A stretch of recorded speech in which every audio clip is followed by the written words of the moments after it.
How to trade on Robinhood or how to trade on Robinhood using the Robinhood application. Hello everybody, welcome back to my channel. This is me Bipin Basnet, and today I'll guide you on how you can trade on Robinhood application.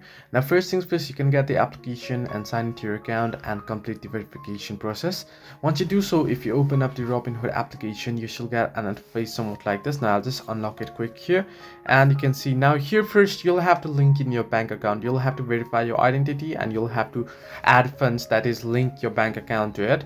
Once you do so, here at the screen at the bottom you can see there are only 4 different options. However, you'll get, once you link your bank account there, you'll get the search icon there as well. So you can use the search bar and you can go ahead and search for particular share that you are wishing to trade, buy and such. So if you head into this your stock page currently, if you scroll down below, you can see you'll get the list as well here.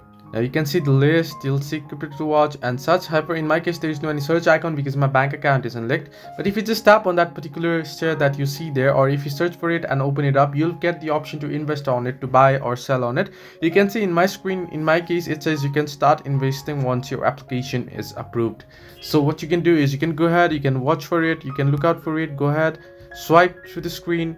You can see Coca-Cola here, Netflix here, Walmart and such. So you can go ahead and invest in here, or you can go ahead and sell here. If you head into your profile there, you'll be able to see your invest and you'll be able to see your stocks, EFTs, options and crypto and such. So hope this helped you. Do like and subscribe, and do not forget to leave a comment down below if you have any further issues.